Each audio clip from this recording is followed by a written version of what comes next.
Before I begin my prepared remarks, I think I speak for everybody here in Austin who's enjoying this great festival, that our hearts and minds are with the people in Japan as they confront the aftermath of this devastating earthquake and tsunami. Our thoughts, too, are with the people of Libya as they fight and risk their lives for freedom. This morning I want to talk about an issue which I believe is key to our country's future, and that is the issue of net neutrality.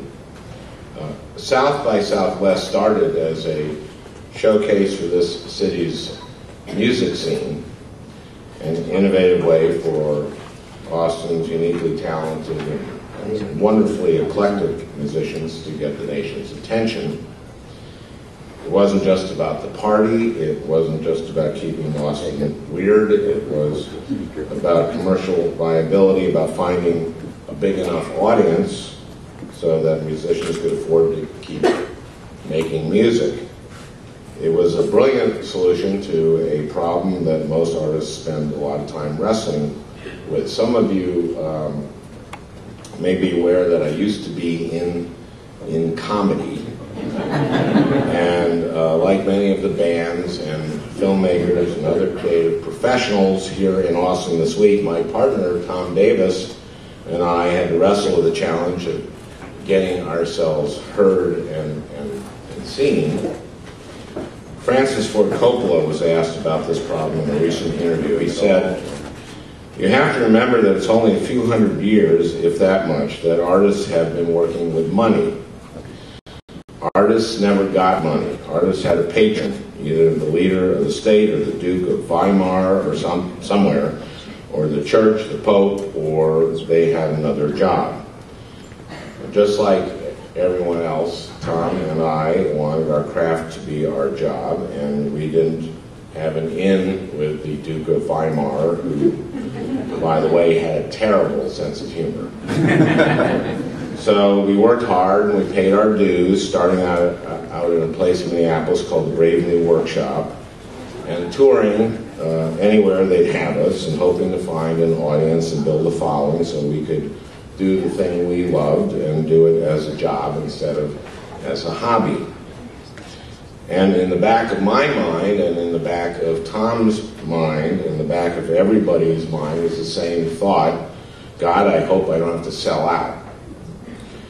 Because there was another kind of patron on the scene, rich and powerful corporations with access to built-in audiences. And just like the patronage of kings or Pope, support from these corporations, big record labels and studios or networks, well, those came with strings attached. Your art had to be mainstream enough to appeal to and generate profit from a mainstream audience. Coppola describes it this way: the cinema language happened by experimentation, by people not knowing what to do. But unfortunately, after 15, 20 years, it became a commercial industry. People made money in the cinema, and then they began to say to the pioneers, "Don't experiment. We want to make money. We don't want to take chances." That's not to say there's never been good mainstream art. There has, and lots of it, and lots of great stuff.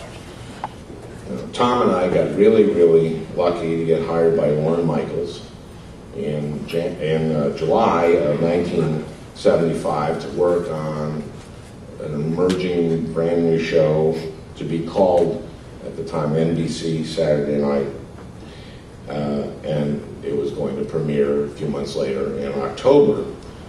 We were able to be ourselves and to do our thing and get paid, but there was a reason for that.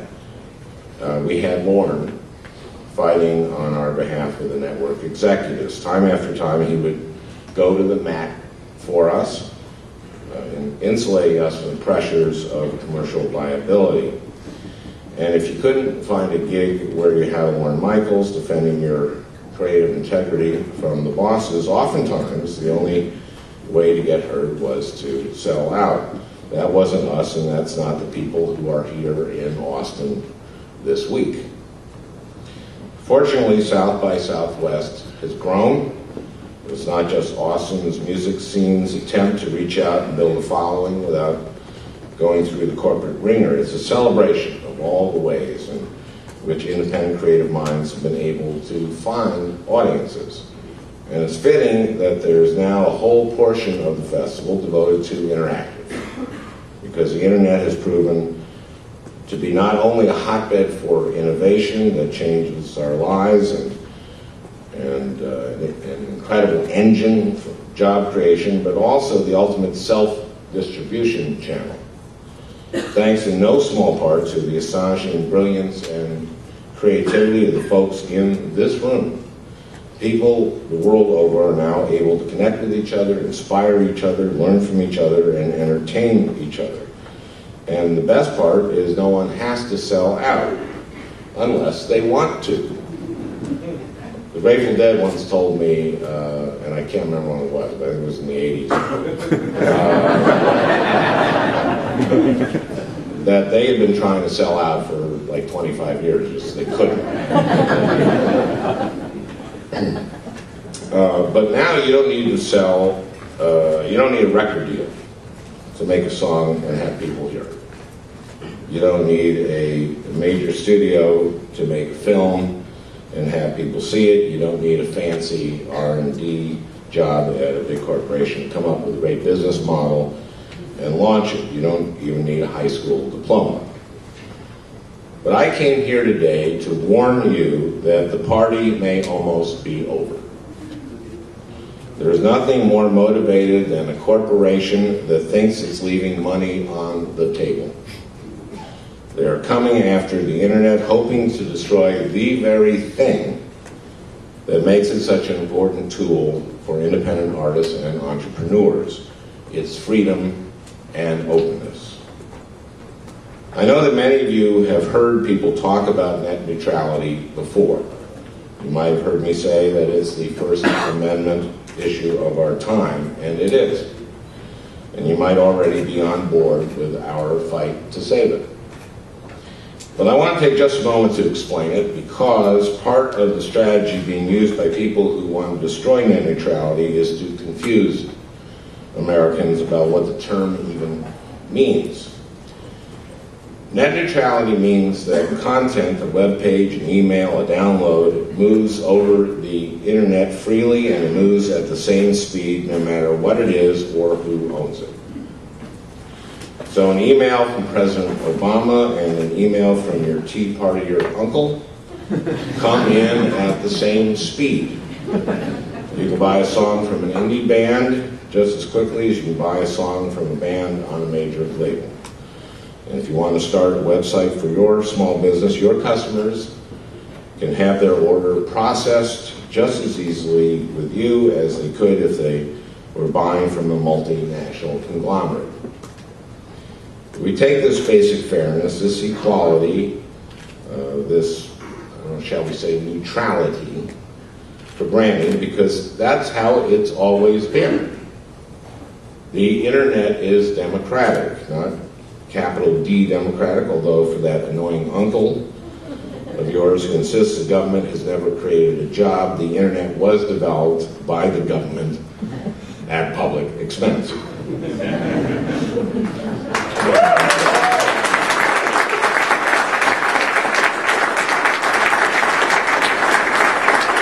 Now, what I mean is that the internet is small d democratic. Everyone has the same say. If you want to be heard above other people, if you want your argument to prevail, or your song to be popular, or your product to sell, the only way to do it is have a better argument, or a catchier song, or a more useful product. I think this is a good thing. I think most people think this is a good thing. And that's why your Tea Party, your uncle, might hear that Al Franken is fighting for net neutrality and say something like, "Leave the internet alone."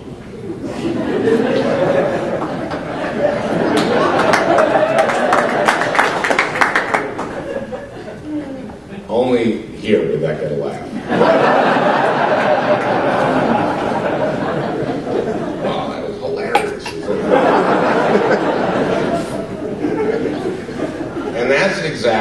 what I want, what we want.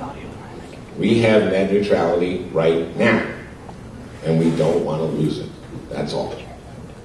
The fight for net neutrality isn't about improving the internet. It's not about changing the internet at all. It's about ensuring that it stays just the way it is. It's the big corporations who now own the physical infrastructure that makes the internet work, the pipes through which the content is distributed, the tubes, if you will, who want to change the internet by ending net neutrality. Now, let me say something about big corporations. They're not inherently evil, not at all. I notice that some of them have even sponsored this year's South by Southwest, which is very hip of them.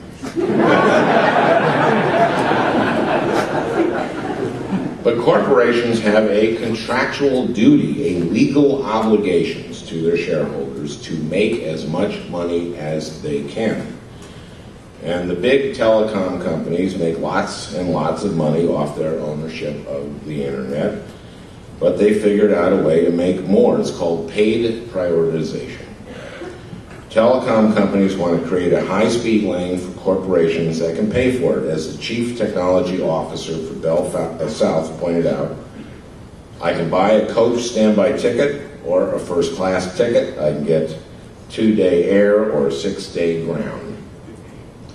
This would make these corporations gatekeepers of the internet, with the power to decide what content can get to its intended audience in the high-speed lane and what content gets stuck in traffic, depending on what makes the most money for their shareholders. For American consumers, this, of course, would be bad news. We'll have a lot fewer viewpoints represented online, not just creative viewpoints, but maybe even ideological and political viewpoints. Do you think Comcast would refrain from making it harder for people to watch this speech online if they could do so legally? And even if the telecoms can't force Americans to like their preferred content, they can make it very difficult and very expensive for Americans to access the content they do prefer. Maybe you don't care for whatever Verizon is peddling on VCast, so you can go to load up a YouTube video of something else. But if Verizon selectively throttles bandwidth, as we've seen reports indicating that they might, that video might load slower and at a lower resolution. How long are you going to put up with that before you turn back to the pristine quality and speedy downloads that you can have through VCast? Maybe you don't want to watch the NBC Universal content that Comcast is offering through its streaming service. The movie you want to see is on Netflix, instant streaming platform. But now Comcast wants to impose a new fee on Netflix, making it more expensive for them to offer competition to Comcast's streaming service. Obviously, this cost could be passed on to you in the form of higher prices on Netflix subscriptions. But the real end game for Comcast is to put Netflix out of business entirely, leaving you with no choice except Comcast programming. Meanwhile, now that Comcast has bought NBC, it won't be long before Verizon or AT&T starts thinking about buying ABC or DirecTV, creating a few enormous media conglomerates with bigger and bigger footprints over the delivery of content. If they're able to implement what they call managed services, you might have to buy both broadband access and a cable package to get either. And just as you pay extra to get HBO or Showtime on your cable package, we've seen reports that telecom companies might consider dividing the internet into tiers the same way. You'd have to pay a base fee for a few sites and more if you want to be able to get to others. If these companies aren't already doing these things now, rest assured, this is in their plans. In the end, the American people will end up paying a lot more for worse service and less content. They'll hear from a lot fewer viewpoints. They'll have a lot less freedom to choose what they want to see and hear and do online. All of this is bad for consumers. but it would be an outright disaster for the independent creative community. Corporations want control over distribution systems so they can ensure that content that makes them a profit has an easier time finding an audience than content that doesn't. That's been true throughout history, and here's an example I saw firsthand.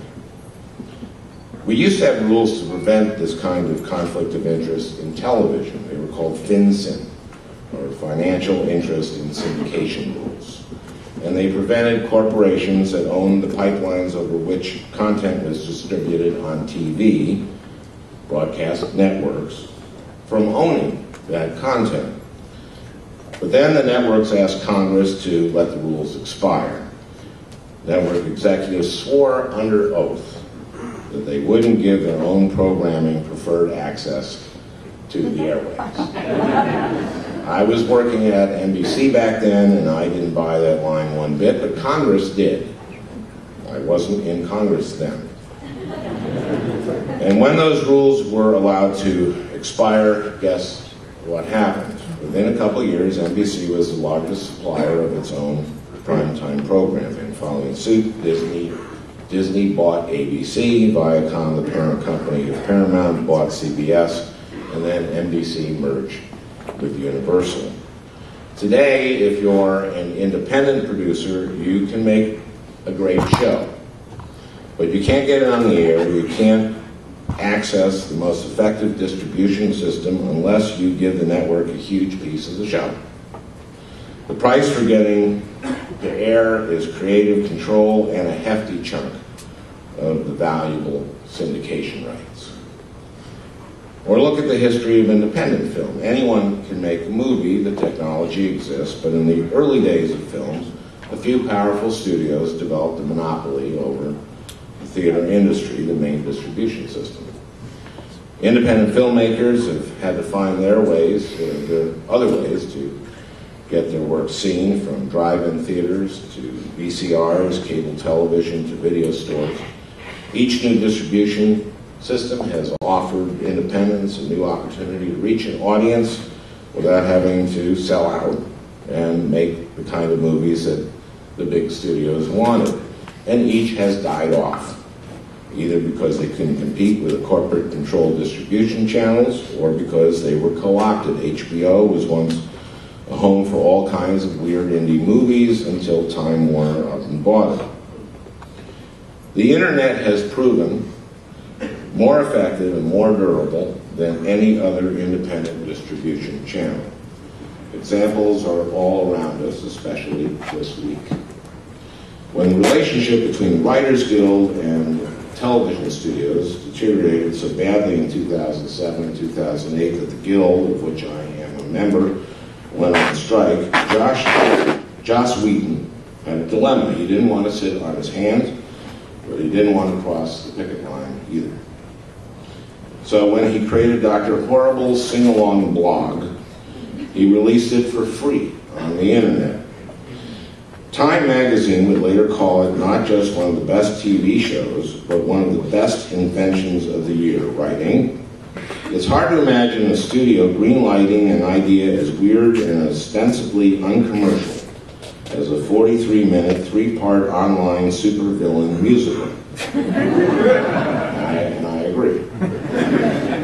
And yet, it was a huge hit. Millions of people downloaded the episodes, and more have subsequently purchased it on DVD. Whedon has made back his investment. The cast and crew who had taken on the project without compensation got paid, and the studios did not. Meanwhile, as Clear Channel consolidates its hold on radio, more and more bands are using the internet to launch their careers outside of the corporate-controlled distribution networks. Now, I want to be clear about something. Often when people talk about using the internet as a distribution network, especially for music, they mean for free. And that's not necessarily what I'm talking about. If you want people to listen to your music or watch your movie for free, that's fine. But I support efforts to crack down on piracy for the same reason I support net neutrality. I want artists to be able to get paid for their work. artists and sound engineers and gaffers and camera operators and craft services people, all of those whose livelihoods are threatened by piracy. But I also want artists to be able to get paid for their work while being able to do the work that they want to do, not what a corporation wants them to do. And the internet can make that possible. It's not just YouTube. Sites like Bandcamp and Kickstarter have made it possible for audiences not only to discover new independent acts, but to help those artists make and distribute music. Last week, the Decemberists released a letter in which they described how they went, in their words, went from being a small local band in Portland to creating a successful small business that employs over a dozen people and allows us to tour and sell records throughout the world. They continue. Our ability to build a fan base at home and abroad was and still is dependent to a large degree on the internet and the way it has changed how musicians connect to their listeners. We depend on everything from our online store to streaming sites like Pandora and Rhapsody to social networking sites like Facebook and Twitter. Some of these help us reach people, some help us sell our product and generate revenue for our employees and ourselves. These outlets have become absolutely essential to us and practically all musicians working today.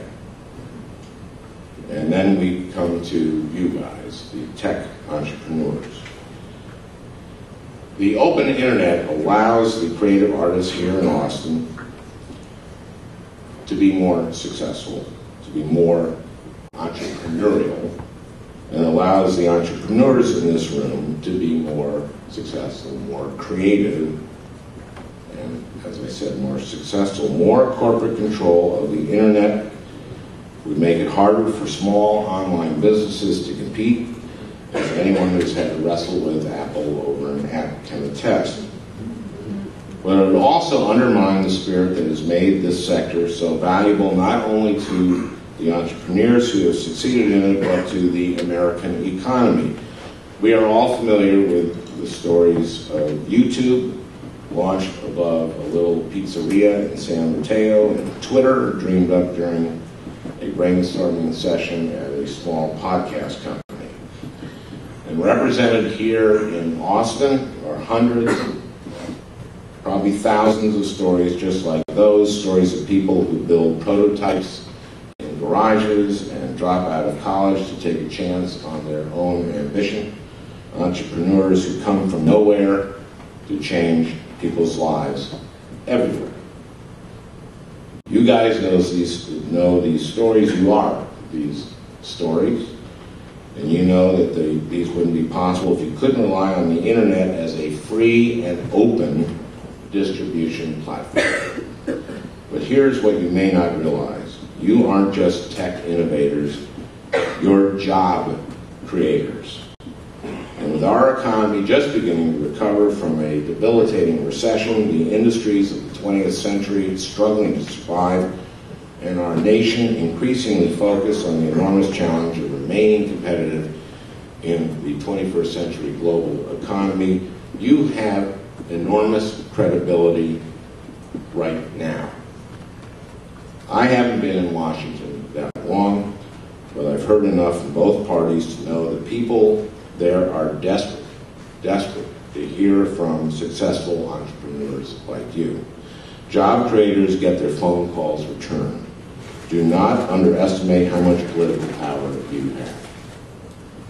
And just as the internet has proven to be the last best independent distribution system, you just might be our last best hope for saving it. But we don't have much time. Net neutrality is in trouble. Unfortunately, one thing these big corporations have that we don't is the ability to purchase favorable political outcomes. All industries have lobbyists, but the big telecoms have lots of them, and good ones, too. On top of that, last year's Citizens United Supreme Court decision allowed corporations to spend unlimited amounts of money on campaigns without disclosing any of it. This means that every policymaker in Washington is hearing much more from the anti-net neutrality corporate side than they are from the side without the lobbyists. Everyone has more to fear from the corporations with unlimited slush funds than they do from our side. The end of net neutrality would benefit no one but these corporate giants. And yet, true to form, telecom lobbyists and their conservative allies in Congress are taking up their cause, persuading your Tea Partier uncle and far too many other Americans by using a rhetorical technique I call making things up.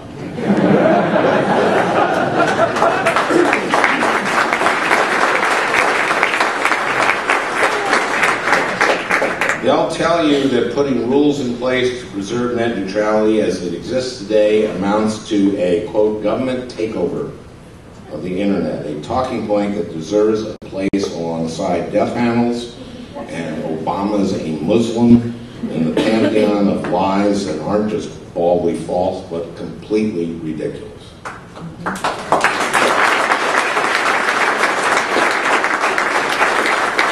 The word takeover implies that we want to change the internet. We don't. And it's not the government trying to exert more control over the internet, it's big corporations who want to put toll booths on the information superhighway. But that isn't stopping big corporations from trying to undermine net neutrality at every turn. Earlier this year, the FCC approved new rules that, while they didn't go nearly as far as I think they need to in order to keep the internet fully free, at least they laid some foundation for preserving the principles of net neutrality as it exists today. But the House of Representatives voted to deny the agency the funding it would need to implement its order, and they plan to use a Congressional Review Act resolution to reverse it entirely, giving the telecoms an explicit permission slip to move ahead with paid prioritization and any other scheme that they can concoct. Meanwhile, I've introduced legislation with Maria Cantwell, Senator Maria Cantwell of Washington, that would codify principles of net neutrality into law. And I'm introducing a new bill that would call violations of net neutrality out for what they are: anti-competitive actions by powerful media conglomerates that represents violations of our antitrust laws.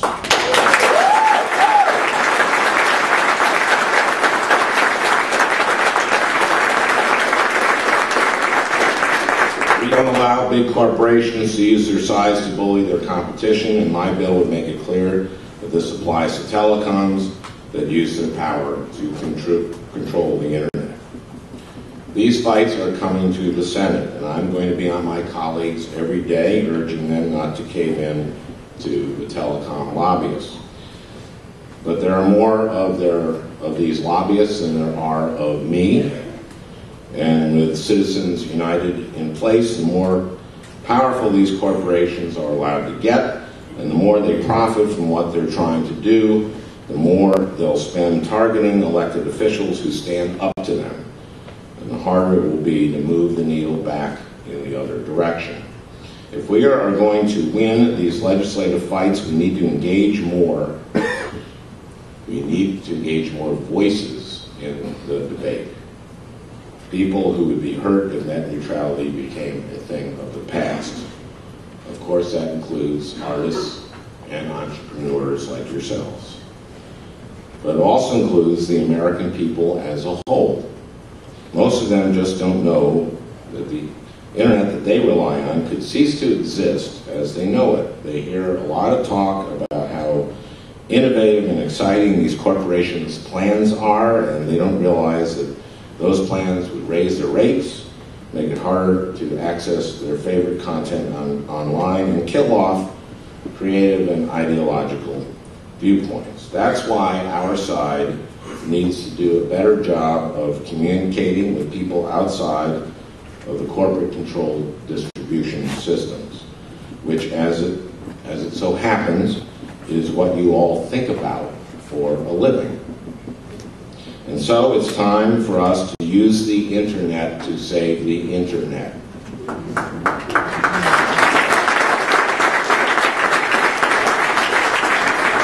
One of the great things about the tech sector is how you use technology to pioneer and build businesses, not only build businesses, but to strengthen communities.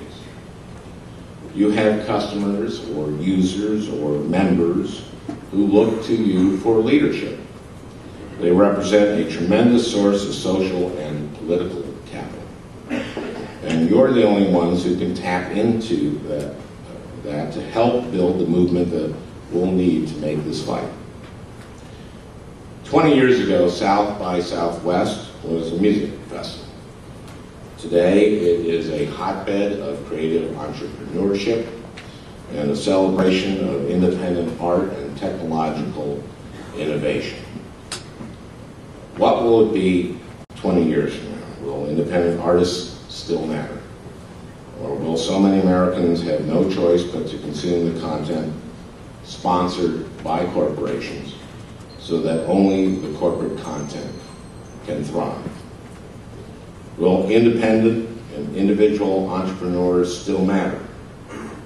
Or will a few conglomerates have so much control over the internet that only the innovations that they can profit from will stand a chance of making it on the open market? When we gather at South by Southwest in 2031, will we be hearing new music from independent creative minds and talking about the new exciting ways the internet will help connect us? Or will we be stuck listening to the Black Eyed Peas, whom I love, and reminiscing about the days before you had to sell out to make it? Let's not sell out. Let's not let the government sell us out. Let's fight for net neutrality. Let's keep Austin weird. Let's keep the internet weird. Let's keep the internet free. Thank you.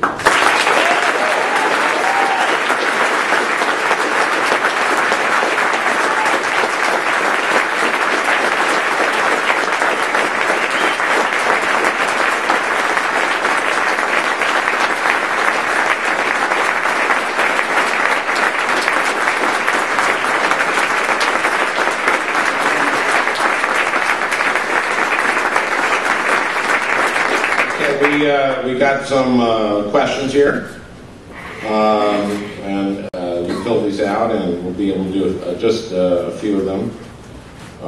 From Emily Emery from Brooklyn, New York. With the increased power of the executive branch and a pro-corporate judiciary, really, you think they are?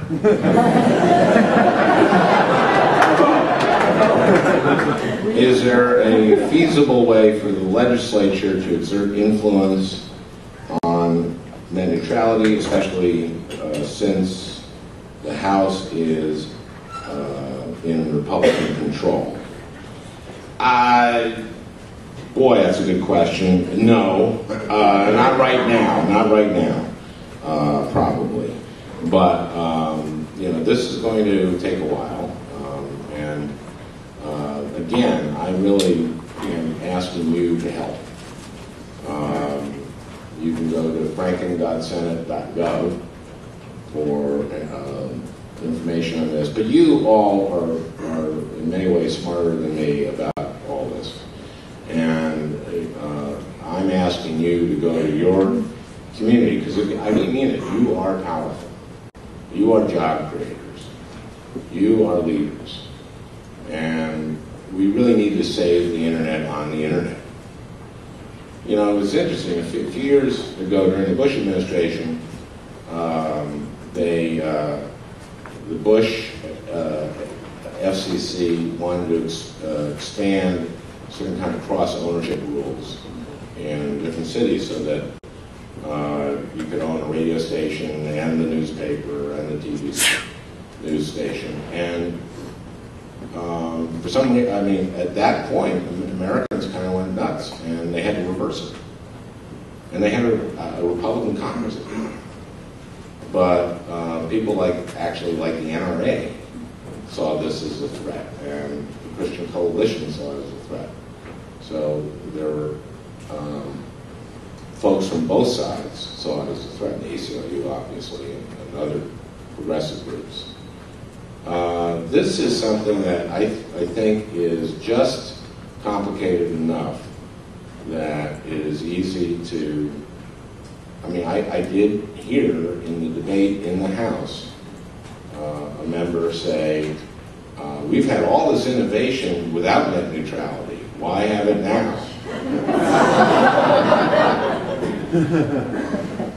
And so, you can.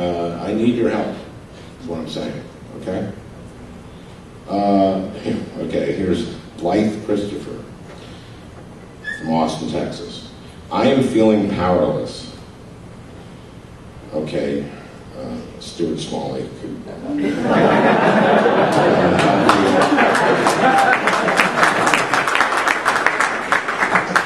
What else can I do except email, call, show up at protests? Well, you can do email, you can call, and you can show up at protests. But you can, I don't know what Blythe you do, but again, you can go to franken.senate.gov for some direction. And also, talk to the folks here, but again, I want this community to get engaged in this fight. That's what I'm asking of you. Will you do it? Will you do it? Yes.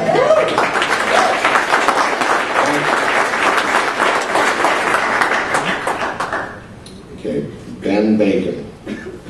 I work for Level 3 Communications, and thanks for all your help and support. How can we do a better job of explaining this technical business situation to the broader public? Let me explain. Level 3 is what delivers Netflix. Is that right? Yes. Okay. And Comcast is now trying to charge extra to Level 3 for delivering Netflix. This is what I was referring to, where Comcast, right out of the gate, is doing this. And you have to understand what Comcast NBC is, in a way. NBC, Universal, Comcast own not just, NBC isn't just NBC and CNBC and MSNBC. It's Bravo. It has about 36 cable networks. And Comcast has several itself. Comcast is the largest internet provider to people's homes. This is an unbelievable amount of market power. And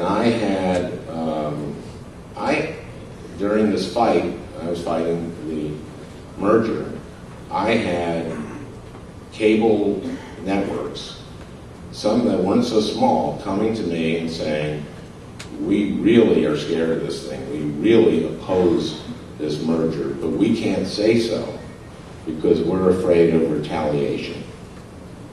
That once the merger happens, that we will be, we won't get the access to Comcast, that will be put on a, higher channel, that will be charged more, or we'll get paid less. And if that doesn't tell you that this was a anti-competitive market, market power, I don't know what does. People, literally, being a United States Senator and having these fairly large, cable networks coming to you and saying, we'd love to join your fight, but we're afraid. And this is what they're already doing. They're already trying to make Netflix more expensive so that what do they have? Xfinity, I guess, is what their thing is cheaper. And they're trying to drive Netflix out of business by charging your company, Level 3, more. So how can we do a better job of explaining the technical business situation to the broader public? I would say by doing it. And by doing it using some of the simple, easy to understand language that I use today. And improving upon it. There's nothing written in stone. The speech I gave today, it was longer than the Gettysburg Address, and I think less eloquent.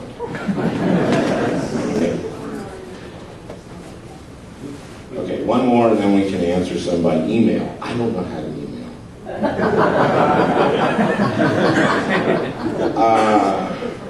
Let me see. Could the debate around net neutrality be resolved with government providing communications service, sort of like an internet public option?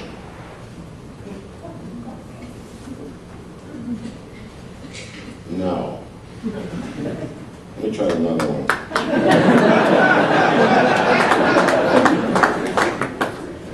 We couldn't get. Well, let me just try. What do you think about the recent events in Madison?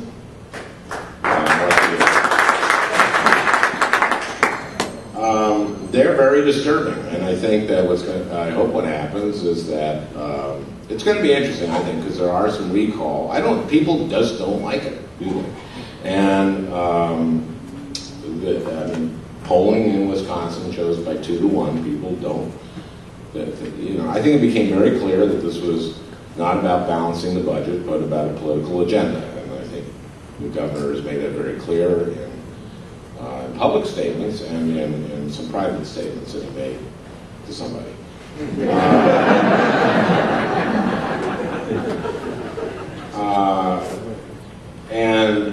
I think what's going to be interesting is there are some recalls of Republican senators and state senators in Wisconsin, and I anticipate that they will be asking their colleagues, Democratic colleagues who went to Illinois, where they stayed. And